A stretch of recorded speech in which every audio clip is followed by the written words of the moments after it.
Chamber of Haunters, uniting the haunt industry.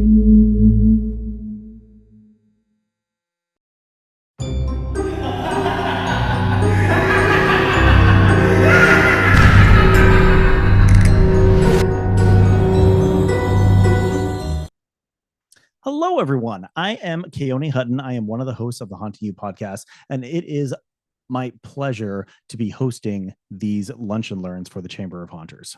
Now, this May Lunch and Learn was a little bit different than what we have done on the previous four, because our special guest, Rich Cimino, gave us 2 lectures in the same Lunch and Learn, and the entire session ended up being over 2 hours long. We didn't want to put a 2-hour-long video up to YouTube. We wanted to keep it as relevant as possible. So I broke that Lunch and Learn up into 2 separate videos. This is the second of those videos. So if you want to see his other lecture that is all about doing wood grain painting on props and scenes, then check the show notes. There will be a link to it in the show notes of this video. But this particular video is going to pick up right where Rich is starting his second lecture, which is all about how to distress and grunge up your haunt. So I hope you enjoy it. Yeah. This is why we share our information, because we all screw up something, and we all screw it up just slightly differently. Exactly. That's right. Well, let's jump into the second half now and talk about distressing. Okay, so on this, we're going to go over like the grunge, which is more distressing stuff. Mold looking, water damage, those kind of techniques for you can use this again over the wood that we just discussed, over any props and such like that. So next slide, please.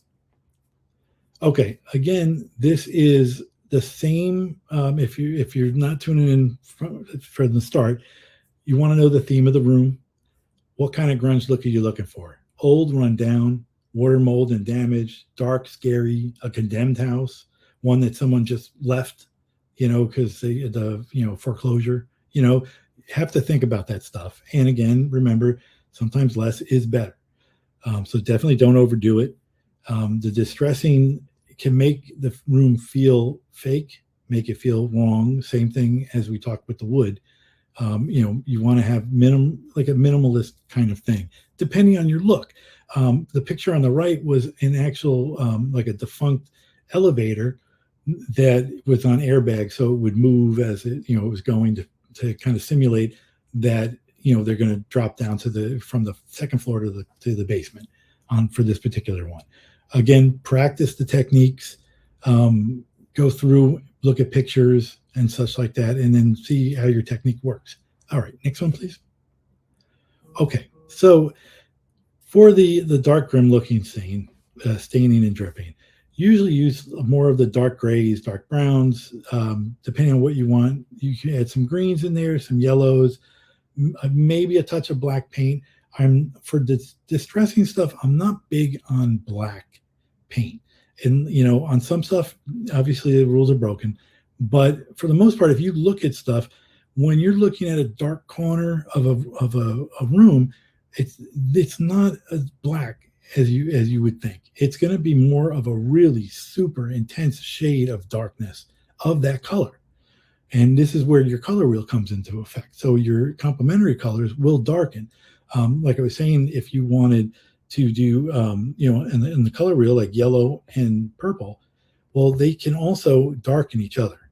So you can make, the purple darker, naturally looking by using more yellow, and vice versa on those. So it's different than with makeup. Like with makeup, if you have like a lot of redness, you're going to use more green tones, and that's going to minimize the redness. So it's like that, but intense, because you're going to use it to make it darker.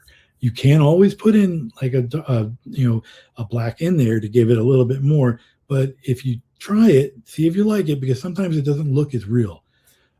For like the mold spores and staining, Foxhill Green, these are actual names of the colors. I believe I think they're Bear products, Rock Bottom, Androidian, and Palm Leaf. And those just represent types of mold looks. And we'll get into more of that. With the water damage and staining, It's going to be like a light mocha or an antique white. You can even do, like a regular white, add some yellow to it, just to give it like just a little hint of, like a discoloration. And they can all be mixed together and different combinations and stuff like that on there. And like I said, on the black and the whites for staining or high and low lights, I'll use more like white to lighten colors up. And if I need it to be a real stark highlight, yeah, I'll use white. If it's something that I need their eye to go to. Okay, next one, please. Okay, so these basic same tools, which you'll have pretty much all these in here. The big ones are your natural sea sponge, other than those sponges that you'll see that look like sea sponges, or the round ones that are kind of porous in theirs. They don't give you the organic look. They also don't hold the water and the paint as well. You'll see on some of the demonstrations on there. Also, your synthetic paint brushes, and there's also, you'll see nylon bristle broom. So I cut the broom, and that's what's on the lower part, the yellow bristles with the orange tape. And that's actually for helping with chipping effects. And you can, obviously, this is for small, you can make it a large chipping. So if you're doing rust and you want to chip on 5-gallon metal pails, or metal doors and such like that, this helps. Also, sawdust. We all have it. Keep a 5-gallon pail of it empty. When your paint's done, rip out the paint, clean it, and dump a bunch of sawdust in there, because the sawdust really helps with texturizing. The one thing I want to say with the sawdust, remember flow of traffic. You do not want to put a lot of sawdust in the paint where people are going to be rubbing on the wall, because it is going to be abrasive and it's going to cut people and scratch them for sure. So you could put a light one, like just, make it a little lightness of it so you could feel bubble, but you don't want it to be like sandpaper, like an 80 grit.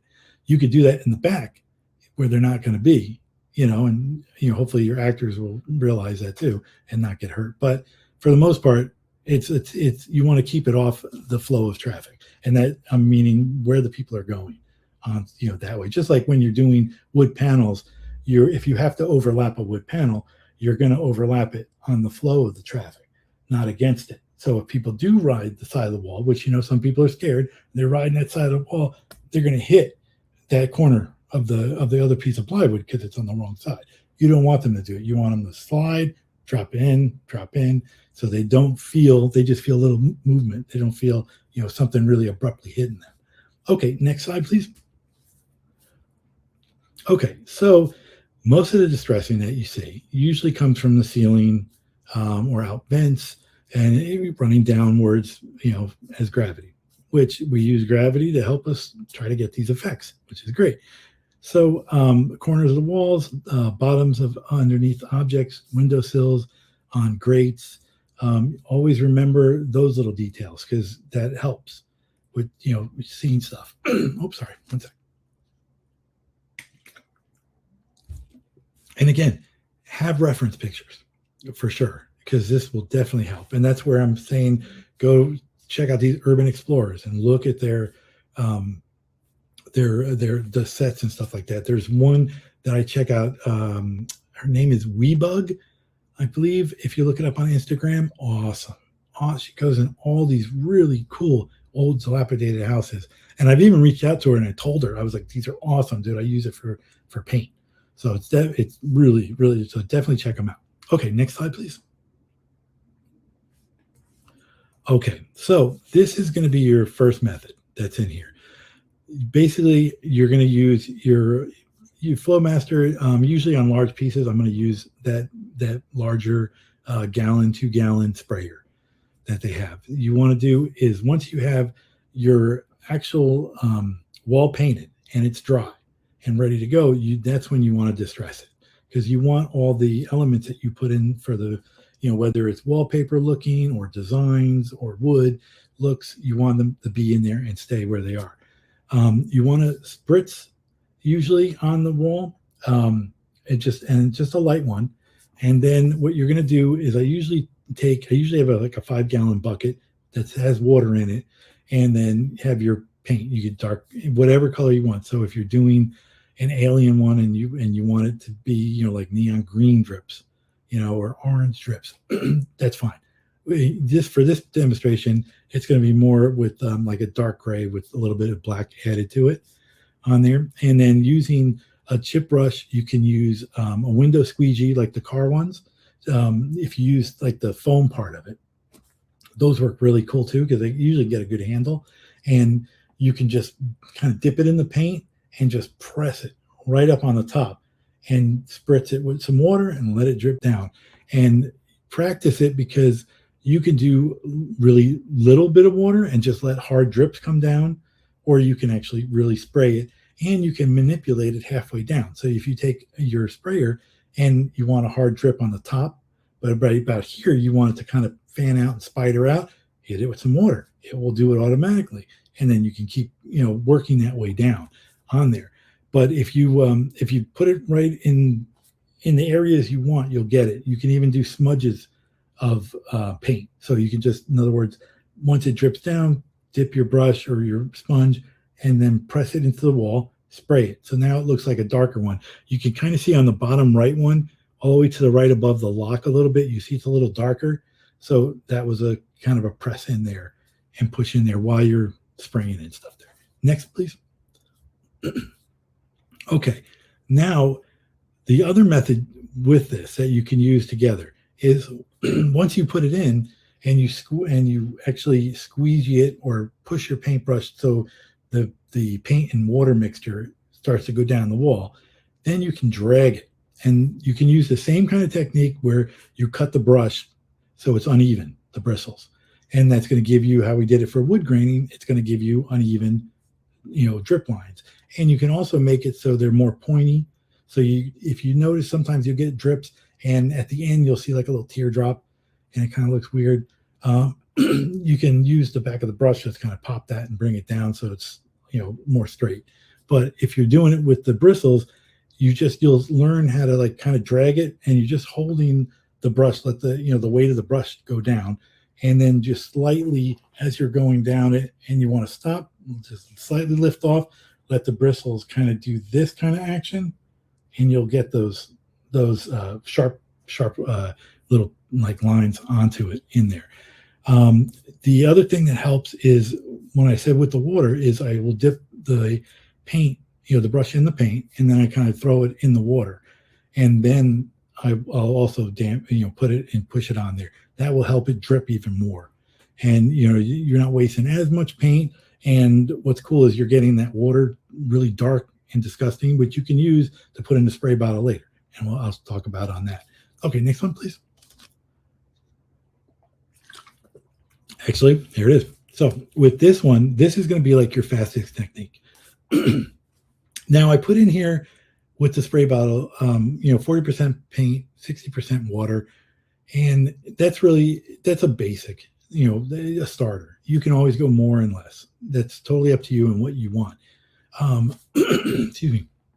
What I would say is, when you're going to add the paint to the spray bottle, get yourself either some cheesecloth or a strainer and pour the paint in the strainer down the bottom, because the sprayers, even the expensive ones, they'll get gumped up at the bottom and then also in the trigger assembly. And it's a bitch to try to get them to fully clean out. And then, then they're not working as efficiency as you want. So by straining the paint, and even if, like, let's say that 5-gallon bucket of paint and water mix that we were using for the wall, even pouring that, strain that, because you're going to get dirt particles, stuff you picked up that's on the brush from the wall. And this way you're straining it and it won't go into that bottle onto it. Now, once you do that, it's really easy. You can wide fan it so you can go across any little areas. Also great for props as far as doing that. And when it dries, it will seep in all the crevices and you'll get that darkness. Once it dries, if you want a little bit more darker, spritz it in that section. You can do it as much as you want.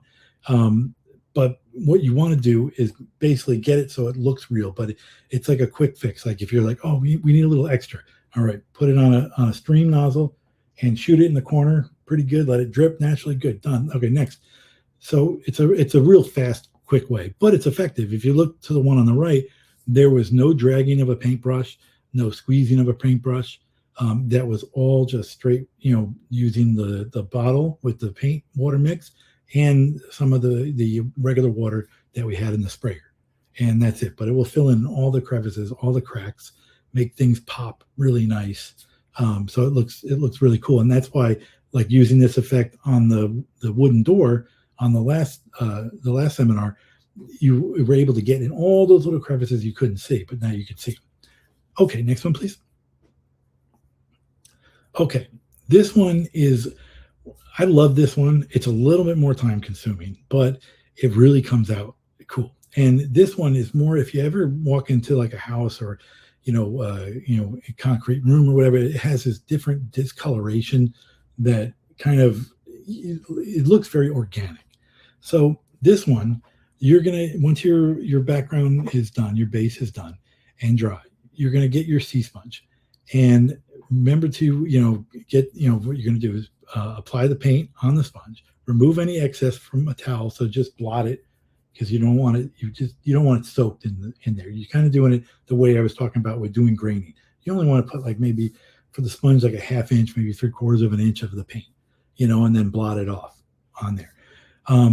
Then using a spray bottle, you're going to wet the sponge. So just spritz it lightly, and then you're going to stipple it on the wall. And as you're stippling, and the stippling effect, if you guys don't know, it's the same with the makeup. You're just lightly hitting against the wall, against the substrate. Oh, can you see it? Is that better? Like this. And, you'll do it fast, and you do it around. You can move your hand. And the nice thing with the sponge, one, it holds it very well, the paint and the water. And two, it's very organic. So you're not going to get, the same 3-hole pattern every time you do it, especially if you're moving your hand while you're blotting this or stippling it. You'll get the effect that you see on the left. And you can always add more colors that work, that you want in there, like darker or lighter. Most of the time, if you want lighter, just put some water on the wall a little bit, and then that will help work it out. Okay, next one. Okay, so here it is again, the same type. So you're kind of, resembling a old, worn, dirty, kind of discolored appearance on the wall. So you can kind of see the section of the wall on the left. And this is also, if you look, that's OSB. You see how uneven it looks like this. So on these cases, it's not bad if you have it, but it will help with the texture. With this, again, you're going to mist small and medium amounts, because you don't want to dilute the entire wall, because by the time you get to the halfway point, you're going to have to water it again, because it's going to dry, especially if you're painting it outside and the sun's beating on you. It's going to dry right away. So, kind of work in smaller sections on there. The colors I usually use is a burnt umber. It's a nice manipulative, color that you can really get stuff to look dirty. It was almost like in the old days when you used to use, like, tea bags for, like, discoloring clothes and stuff like that. Just has that color. Really, really nice. Okay, next one. Okay, so this one is really cool. This works great on props too, and it's another quick, a quick fire kind of technique. Using a rattle can, spray can, you're going to spray water on the area that you want to distress. Now, before the water dries, and you're not doing a lot, you're just doing a couple spritzes to get, the water droplets to kind of, adhere to the area that you want. You're going to spray whatever type of spray paint you want. It doesn't have to be black. This was just black for a contrast thing. And you're going to spray over the water. What happens is, once the water dissipates, and you're going to get left with what you see on the left-hand side, different kind of, like stains and such. Patterns are going to be really organic. And the cool thing is, if you want to manipulate it more, once you spray the spray paint over the water, you can hit it again with water in certain areas to make it take, because most of the time you're using like an enamel, it's not going to really react well with the water. So you'll be able to get it to drip and kind of fan out, give you that halo effect on certain things. And it helps. It looks really grungy. That's in there, and it will definitely give you like a unique look to what it looks like with the once it dries up in there. Okay, any questions so far, guys? Anything you want to? You good? Okay. Next slide, please. Okay, so this is an example.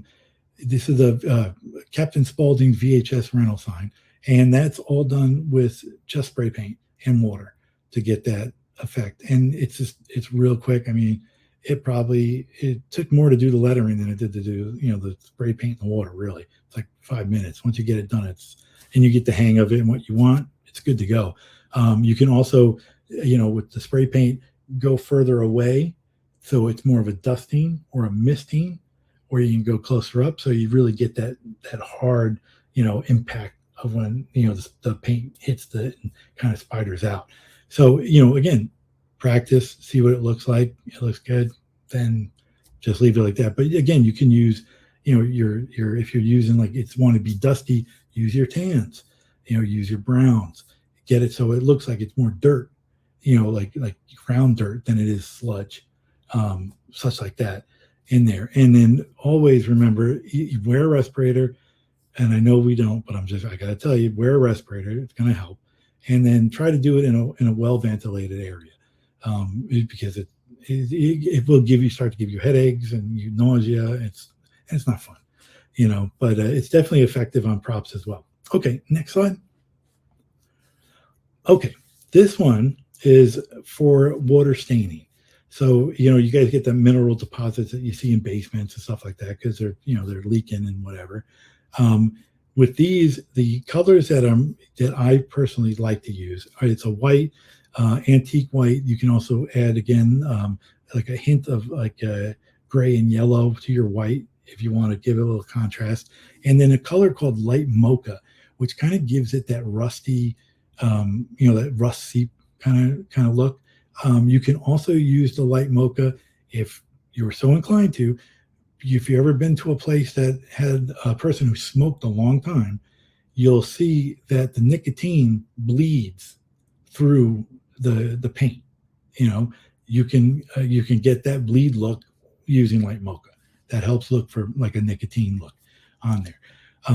This will also use the sea sponge because you get a really nice organic look to it, and it's also much easier to do blending and such like that. So it looks like it's, water leaking and mineral deposits. Next slide, please. Okay. Well, that shouldn't happen. Am I upside down or the slide? Yeah, I apologize for that, but we can go through it. So basically the arrows are showing you where you would start. Like, if you ever look at those walls, again, this is where reference photos help. You'll see there's harder mineral deposits in certain areas, and then it kind of fades out, or it drips out and whatnot.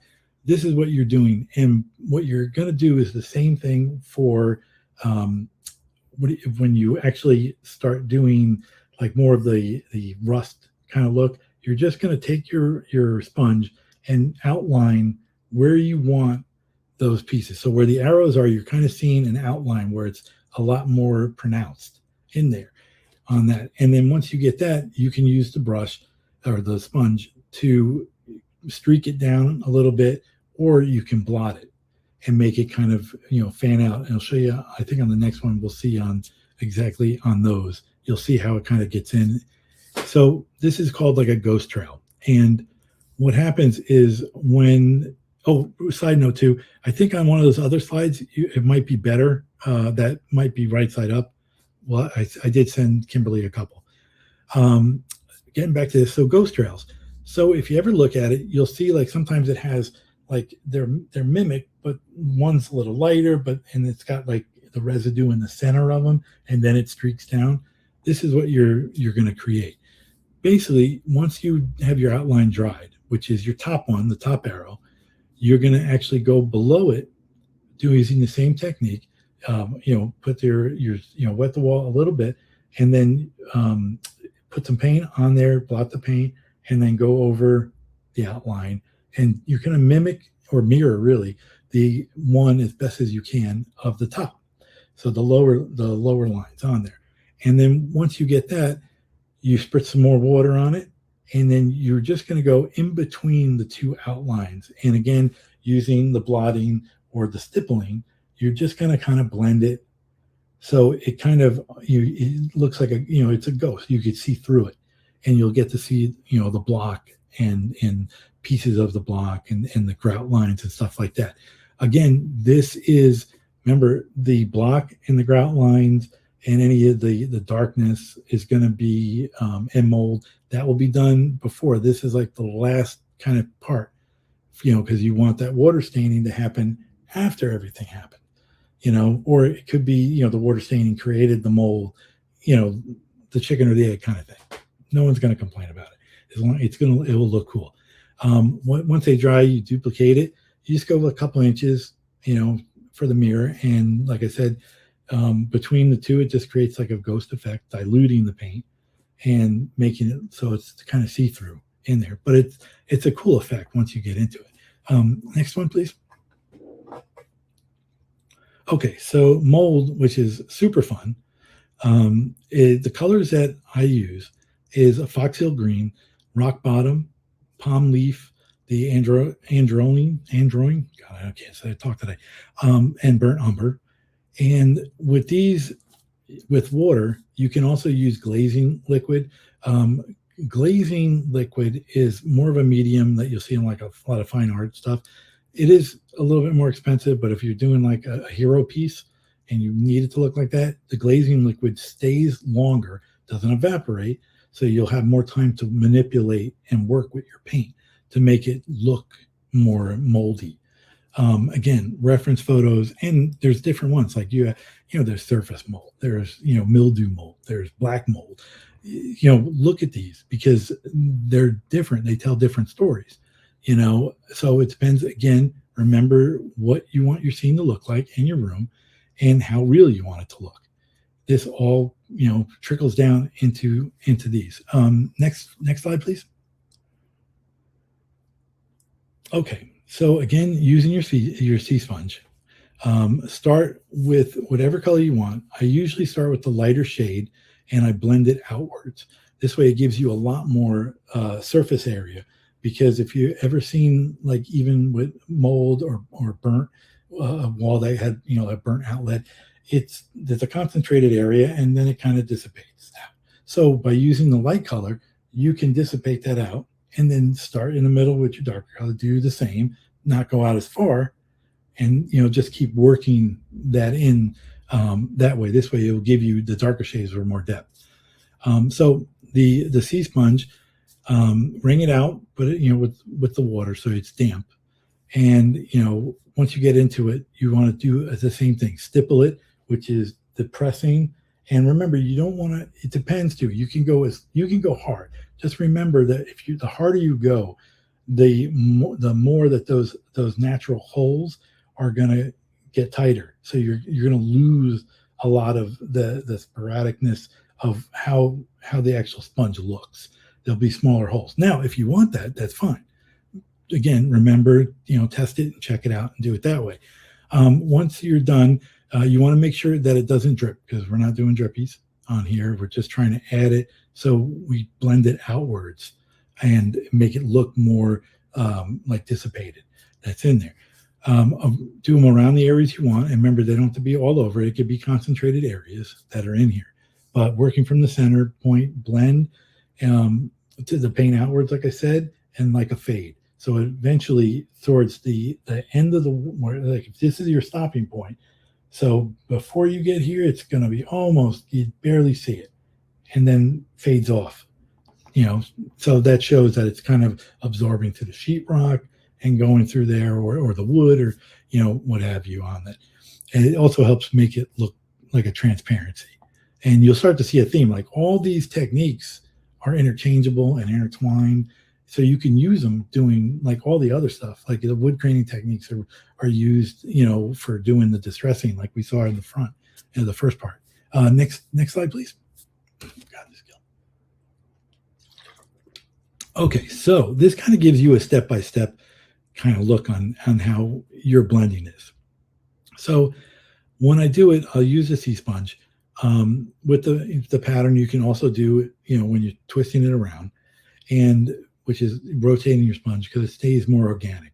Because you can get stuck doing, the robotic thing, and then all of a sudden you're just like, well, this doesn't even look good, because you want to keep that organicness. So always keep that in mind, and if do a few, step back. All right. The other thing I like doing with all these things I didn't mention, but it's a great thing. Take your phone, step back, take a picture of the entire flat, and then look at it in your phone. I know it sounds crazy, but for some reason, we will look at the total, the entire flat, the entire wall, that section of wall. When we're doing it here, we're kind of focused on what we just did. So we're not seeing the whole picture. You want to see the whole picture, because a lot of times you'll see it and be like, "Ooh, I went way too much over there. Okay, I gotta take that down." Or you have to go more, or they're not matching up from one wall to the other. It's like the mold went here and then it started here. It doesn't work. So definitely, take photos of it, which is easy now because we don't have to deal with film. So you're not going to cost you nothing. So basically what I'm doing is I put in a light thing of the water on the wall. On the middle slide is actually rotating the sponge. I actually did hit a little bit more on the wall to get it to kind of fade, and then you actually sponge it more to let it work out. And then on the bottom left, it's more of the same, darker in the middle, but I'm letting it fade a little bit quicker so it's not looking out as much. And then if you look into the middle bottom, you'll see after the fade is where I want it, then I'll do little hits of the sponge with a little bit more paint. And if you want, if you do a very, very fine mist from probably, I'd say, it's like 10 inches away from where you just painted, and do a spritz, you'll see what happens is those little dots of paint will start to fan out, and it will look like how mold starts to fan out. And you can, you try practice, because it could be, a little bit harder of a spritz, a little less of a spritz. It also depends on the substrate, so, definitely practice and see how it works. Next slide, please. Okay, so this is very similar to the grunge method that we saw on the top, which is dragging with the brush or with the sponge and working it going, downwards, and more, instead of stippling it, you're going to actually just kind of drag it and pull it like it was wet and move down and, just got dirty. But it's still like a mold type of look, which you can use the same exact techniques as far as hitting the mold and with the water with little dots, letting it spider out. If you look to the picture on the right, the upper right-hand corner, how it gets dark there. So that's just the same fading, but just using more paint. So it gives you that oh, that's really nasty right there. Like you want it to look like when they look at it, they don't want to touch it, because it's disgusting. It just looks, don't touch that kind of thing. But it will definitely help you with the effects on there. And, it's you can go against the rules. I mean, you can use the brush with the sponge. Don't think that works. Sometimes if you want to blend with a nice cotton rag because you like the way that works, totally, but practice it and just, see what you want. But remember that for this, we're doing mold. We're not doing distressed. So you can get carried away and then all of a sudden your mold wall looks like a distressed wall. So, just keep that in mind. But easy fix. You can know if you do a little too much, then just put in, a little bit more paint, spritz it, boom, you got mold. You just got a little bit more of an area that you wanted because you distressed it. Next slide, please. Okay, so this is like a quick example, like for doing an outline. So it pretty much utilizes both techniques, kind of like where the mold starts on there. So just decide where you want it, the type of outline, and instead of working, outwards and fanning it, you're going to kind of work in the constraints of where you put your outline. So you'll work more down, and again, lights, darks, depends on, and it, again, How much mold do you want? Just want a little surface mold. You know, they had a water heater break and it just flooded a little, like, you know, like 3 inches up on the wall. So it soaked it up. That's fine, you know. Or was it something more serious that it was going through the wall and went into, you know, the insulation? Insulation held it, threw it through the, you know, the wall a little bit higher up. So again, things that you just think of. I know it sounds crazy, but you kind of have to think of these things to help with the realism, you know. But it will be cool. And again, you know, just add more paint for the darker areas. Next slide. Okay, so this is kind of using it's like the water staining with the mold and the color rock bottom. It's more of that slate gray that you see on the lower left that's in there. But it kind of gives you the same way. So the same technique, having the water staining that's in there, like kind of moving up the wall like we did for the concrete block. Same exact thing. You're going to run with the sponge and lightly make your outline. And then you're going to kind of fade it downwards. So where it's going, because you're traveling, you know, gravity. And then you can do a light mold, which is like a top right, where it's just a little bit, it just started getting green and you know, mossy and stuff like that. Or you can go and start getting a little bit more crazy, which is, you know, doing it on the bottom left one. And then you can obviously fade that out more, let it work to where it is. But you can see here the two different ways, the burnt umber and the rock bottom on the middle bottom slide kind of gives you that type of look, where if you look at the Fox Hill and just water, that will give you a different look. So it really, you know, and keep those little, if you look in the center slide in the bottom, look at how like where it fades and it has the sporadic sections, but there's little tiny dots of dark paint. Okay, that's usually what sells the mold.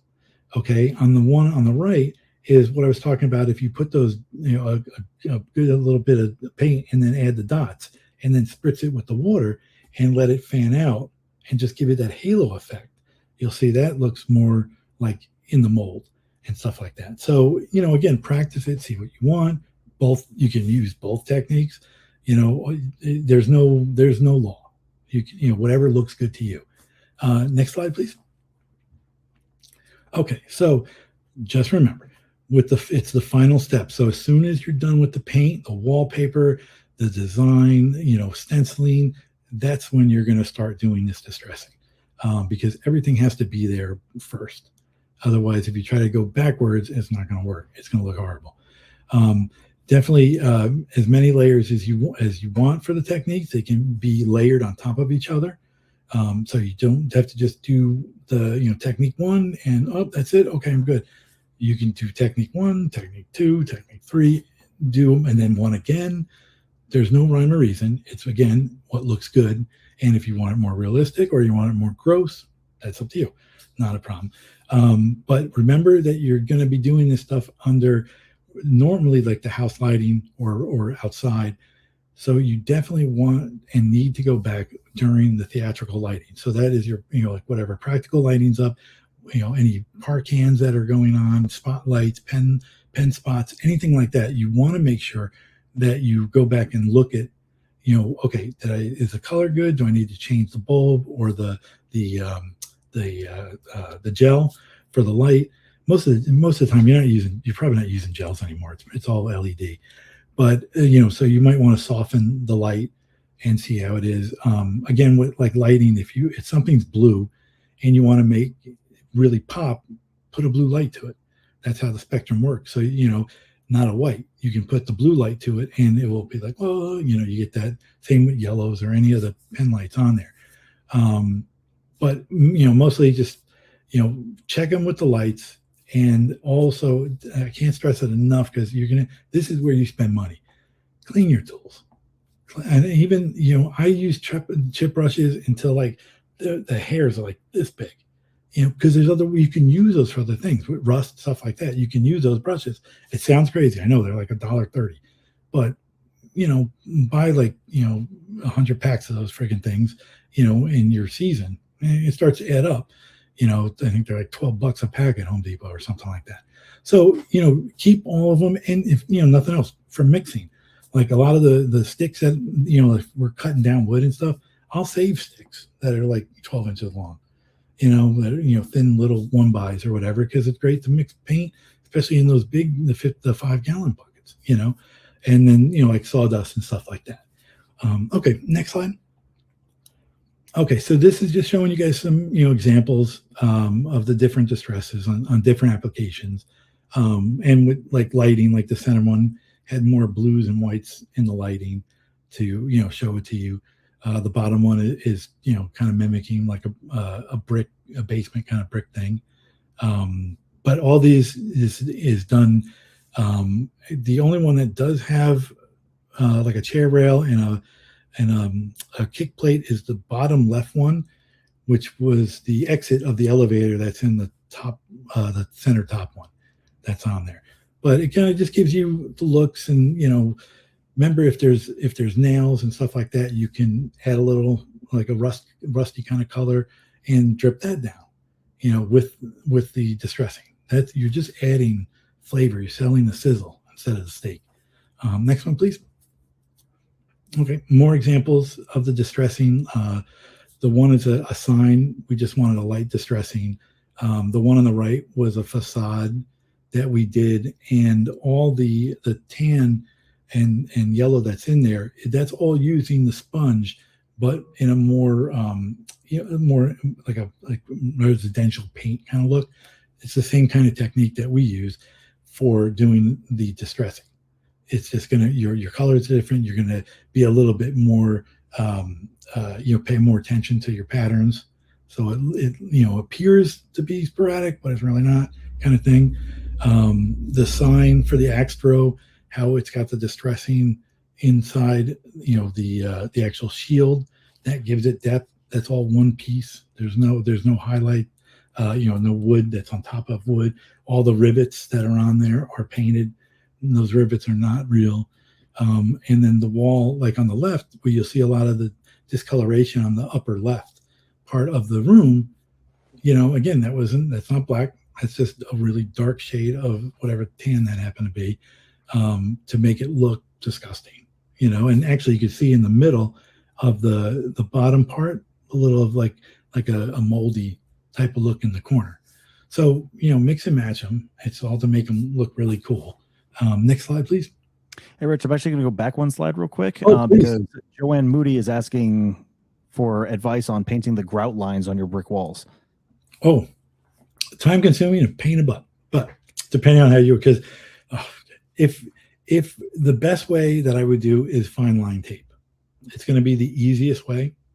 I've tried techniques with like those small brushes, small roller brushes that you go through, and it is such a pain in the butt. If you're doing like a really, let's say like a bathroom or a kitchen that has like those 4x4 tiles or subway tiles, you're going to have to strike the line if you want it to be straight. You can fake it by they do make like those vacuum form walls that come, plain, that you can paint. But if you're going to do everything on a flat wall, I'll do it with tape. And I will actually remember what we discussed about the lighting. So where you want your light to be, your light source to be, you got to remember then, okay, well then I'm going to put, the lighter part of the gray on the bottom, the bottom of that tape line, because essentially that tape line is going to be your grout. Also, it's kind of once you do your line, before you put the tape, I will sometimes go over and just paintbrush a little bit of a dark color in there, or like a mixture of a color where you dip in it, and it's going to be a little gray, a little dark gray, blah, blah, and do that across my line. So I know when I take the tape off, the grout is really there already, and I don't have to go in there with a brush, because it is a tedious pain in the butt thing when you're in there and you're just going through. If you are doing that, definitely do like get a good piece of straight wood or even metal with the handle. Get it so you can push it on there and just run your brush right through. I've even done it with paint markers, like thick paint markers. They work great. like get the oil-based ones, like the Sharpie paint markers, and again, put it on a straight, kind of go through it. Then when you take it down, you can kind of go over and say, okay, I'll put a couple big cracks here, big crack there. You could do all that fine line stuff later. For the distressing, it's a little bit more of a pain in the butt. I would still do it with the tape on. So your tape for your grout lines, leave it on there, and then do your distressing where you're pushing your paintbrush kind of on certain parts of the block, the lower part of the grout line. So if this is your grout line, in this brick here, that's where you're going to end up hitting the paint and then letting it, drip down. So when you pull that off, it will be a cut line showing that's where it dripped through, kind of thing. Did that help? Yeah, I think that answered it well. Thank you. Okay. Oh, and then this was like the other one. I believe the one on the left is the portfolio one, and the one on the right is to the Instagram one. The Instagram, I've been doing so much stuff. I haven't really been crazy with the Instagram stuff, but if you look further into it, you'll see like a lot of the older stuff that's in there. It seems like the more you get into management stuff, the less creative stuff you get to do. Kind of sucks. Yeah. It's always the trade-off, isn't it? Right. It really. But there, it's that many hat thing, which kind of stinks on there. But please, if you guys have questions, please. I mean, if you have time, I don't know how much time you guys want to do. Certainly. Please drop any questions that you have into the chat, and we've got just a couple minutes more for those questions. Rich, I'm curious, is there a place where people could download these presentations that you gave today? And also, I want to point everyone's attention to the handouts, because you want to talk about the handout real quick? Yeah, the handouts, it's basically going to just tell you the type of tools and products I use and the paint, stuff like that. But again, like, you can reach out to me onto it. I don't have I do have a website, but I was kind of changing over the hosts, was having issues with it. So I don't have anything up yet, but I will have them eventually on the website so they can take a look and, if they want to go through them and just kind of, refresh their mind on those kind of things. Sure. And what's that? I was going to say, throw a shout out for your book as well. Oh, yes. It's called the DIY Guide to Cleaning Your Haunted House. I do. I think actually Kimberly might have I think you guys had the link to it in one of the Facebook ones, right? Oh, perfect. Thank you. You're awesome. But that goes into a little bit more depth on stuff, a lot of stuff we talk about. But I am starting to get back into doing a lot of the seminars. Like I said, I know this is next March, but I'll be at HauntCon. But I was at Fear Expo last year in Kentucky, and in California, the Pomona circuit and like ConX, stuff like that. Try to get in. But again, you guys have my email, or if you get on Instagram, send me, DM me. I just want people to kind of really get, the real advice and kind of like tricks of the trade. So it helps you guys in the long run, so you can focus on other stuff. This way your paint jobs look really cool. All the actors are cool, because believe it or not, just like with makeup and outfits for the costumes, when the actor goes in and they are immersed, they are going to act better. They're going to scare better. They're going to be more enthusiastic about being in that room. This is all going to help your patrons.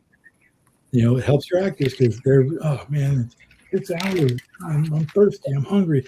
If they're still in awe of the room and the makeup and they're having a good time, that's going to get kind of pushed aside, where they're, like we said, the exhaustion at the end of the night, where they're like, oh my God, but absolutely.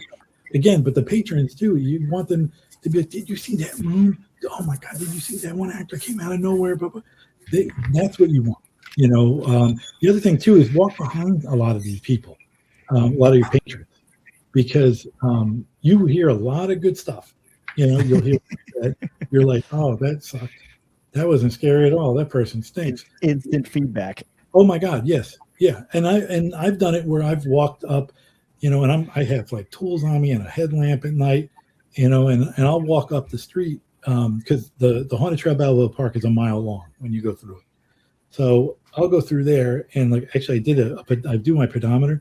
The most I did, my record is 26,700. Ended up being like 11 miles in 6 hours, right? Yeah, But I would walk up with some of the people and I'd be like, hey, how'd you guys like it? What'd you guys like? What was the coolest thing? What didn't you like? Because you're in the thick of it, you're building it, you're going to have these, the debriefing meetings at the end of the year kind of thing with everybody. And, and then also ask your actors, hey, what worked in this room? What didn't work? What did you like about this room that you would want to go back? Because that's the best feedback too. Because they'll be like, I was tripping over this every 5 minutes, or hey, when they track in dirt, it gets really slippery on that floor. Stuff like that. It's stuff you sometimes don't think about, but remember, you're providing a fun entertainment service, but you also want it to be safe, and you don't want to be a liability, because the last thing you want to do is get sued. Because really, most of the time, 90% of the time, it's the patrons screwed up. Yeah. Didn't pay attention, ran into a wall, broke their nose. It's like, it's hopefully it doesn't happen with a lot of homeowners. They love to do it for like big haunts. Oh God, dude, you always got like ambulance chasers and everything else. It's horrible. But sure. Reach out. If I can, I might not get back to you like that minute. But if you guys have any questions or you have thoughts or want to tell me I'm a hack, whatever, I don't care. I've heard everything, so it doesn't bother me. The main thing is like I hated going into this field with the love I have and being treated like an outsider. I don't want to hear nothing. And I didn't look like this. I had hair. Wasn't great. But it was so now you get a little bit more respect. But as a young kid, they were just like, go away. No, I'm not telling you anything. Go learn it yourself. There's few and far between. It is nice that nowadays it's better, but again, like I said, with the YouTube stuff and the internet stuff, you kind of have to have a basis before you start thinking that's law, especially with like chemicals and stuff, because some stuff doesn't mix well. It's not good. It's toxic, it's bad fumes. Like everybody's cutting foam nowadays. I'm like, okay, but you do realize it's carcinogenic, right? Do it outside, yeah. Do it outside or put a respirator on. It's stuff like that. So it's educating yourself. I don't know if homeowners have to do fire retardant stuff on theirs. It very much. I mean, certainly should be, but very rarely are we actually getting checked by a fire marshal either. So I think the vast majority certainly do not. You'll get those people they're smoking and they flick the butt. You never know. But I know like Josh and Candy were talking about, I don't know if they're still on, but they were talking about the plastic, the Visqueen. But they do make Visqueen that is fire retardant. So you can definitely get it in black, white, and they say it's a clear, but it's more like a translucent parent white, but there's tricks with that stuff too that I could show. We can do it another time. I don't want to talk your guys' ear off. I could be here all day. We really do. And honestly, if it's okay with you, all of that time to educate us on all of these techniques. I have no problems in posting the information on the Chamber of Haunters for people to download. Okay, then that's what we'll go ahead and do. Thank you so much. I mean, I can't even begin to tell you how many pages of notes I have just taken. It was fantastic. Exactly. Like it's a whole notebook practically. But thank you so much, Rich. We would love to have you back. I mean, it has been such an amazing lunch and learn. Oh, that's awesome. Yeah. Oh, totally. Oh, absolutely. Absolutely. And Keone and Leslie, if you guys want a couple of any times with any podcast, and I miss mine. I love how it brings everybody together. Thank you, Rich. All right, I've got your contact information now, so we'll definitely have to reach out. Leslie and Keone, amazing as usual. Thank you for all of the navigation at the very beginning. Without you, this wouldn't happen. Yes, thank you, and thanks to everybody who came by. Yes.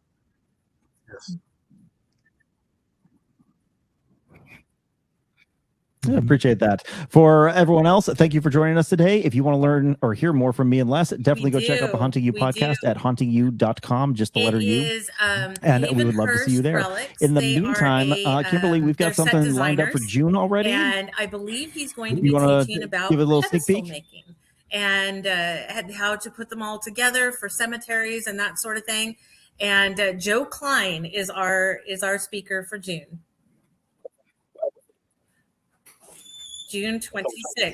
I'm pretty sure it's because we're back to the fourth. We're back to the fourth Saturday, I believe.